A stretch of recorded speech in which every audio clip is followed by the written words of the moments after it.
And in Jerusalem, especially around Gethsemane, where the Mother of God lived and was carried in her briar to burial, there are great feast days, great festivals occurring right now with the Orthodox that are there, because Jerusalem being under Orthodoxy. That stone that we have there is also from one of the paths in Gethsemane where the Mother of God actually walked. Now you probably know the story by now that before her repose, some days before, Archangel Gabriel appeared to her and told her about her coming repose. And most of all, she wanted to be under the protection of our Lord Jesus Christ, so that she would not have to face the demonic realm that everybody faces at the time of death. And indeed, he came and took her soul, protecting her from all those sorts of temptations that occur to people even after death, as you know. While she was being carried, there were amongst the crowd those who had vehemence against all this, who wanted to put an end to the worship of Christ, to the understanding of the new teaching that Christ had come to give to the Israeli people, which indeed was new. It was new. It came like a big blast to them, which they were not expecting. They were expecting a king to come, subdue the Roman Empire, make Israel a big, great nation who would be a power, a political power and a material power in the world. But he came, not even a place to lay his head and not even a hospital to be born in, but into a place where they kept animals. And this, of course, undermined many of the ideas that the Israelites had at the time. They couldn't take it. They couldn't understand this whole business of how God can become a man and be so humbling of himself as to allow himself to be spat on, to be crucified, to be misused, to be abused, and all these sorts of things. Of course, what he gave to us was God-likeness, and through that example we know the personality and the type that we ourselves should be following in our own life, not to seek those material things, those material wealth, political power and all those sorts of things, because that is all an influence of contrary powers to Christianity, in other words, anti-Christianity. All that falls into that realm. Of course, we can't avoid a lot of that in our world because we live in the world and we are subjected to those sorts of things in the world, and we have to know how to deal with them to be inoculated against it, so that we ourselves don't get dragged into that whirlpool and become one of those who seeks only that sort of power in the world at the expense of saving their souls. The Mother of God, while she was being carried to her burial place in Gethsemane, some of those with that vehemence, particularly one, ran up and tried to push over her body. Archangel Gabriel at that point slashed his hands off at that very point, and he repented and was healed also at that point on account of those things that happened. And many people witnessed that. Many will say to you, oh, that's not in the Bible. It's not in the Bible.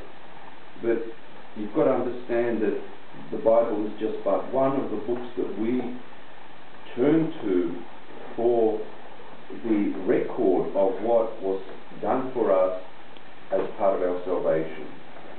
That was seen by many, it was recorded by many, it is certainly written up in other books of that time and was translated to us as part of Holy Tradition. The Bible is part of Holy Tradition, and it is all contained in the church, and those sorts of things you should know about. When they buried her, which the tomb is still there, you can go and view it in Jerusalem, in Gethsemane. Apostle Thomas was not there, and when he arrived a week later, by the way, all the other apostles were doing missionary work in various places in the world, and they were taken up on a cloud and brought to the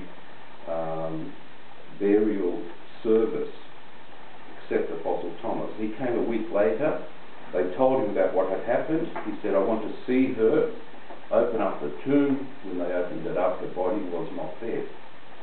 Which means that she was translated, as you hear from the Psalms, from the church troparies and Kentuckians, and from the church singing, that she was translated to life. In other words, her body was not left here to be turned into earth as from which it was born. And she is one of those whose, because of her holy life, was given that grace not to see corruption in this world, but to be in heaven very soon after her repose. And on account of this, she becomes a great intercessor for us, not only because she gave birth to our Lord Jesus Christ, but her work does not stop there. She continues to this day to appear 3 places on earth regularly, and to many other places, and numerous icons have been painted of her, and numerous services have been written to her and continue to be written as new miracles occur in Orthodoxy. People with that talent write new services to her, new occultists of various ways. And through that, we ourselves are having a great intercessor before God, because even in the Bible it says that many people came to her asking her favours because she was close to her son, that she might ask him. As you know yourself, if you know somebody famous and you want some favour done, it's not always possible to approach that famous person. But if they have a friend that's a friend of yours, you can approach them and through them ask.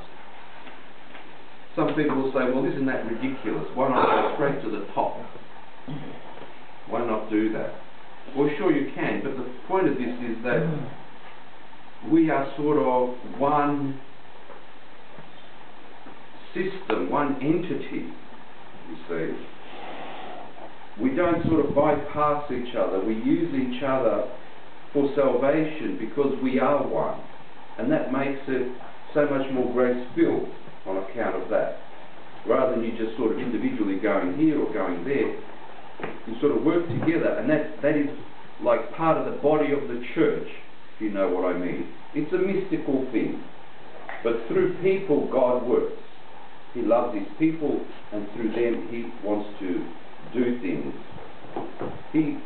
Of course, he can do anything you like, but by doing them through people, there is that opportunity of bringing forth fruit as well in his name. I want all of you today to have Holy Communion.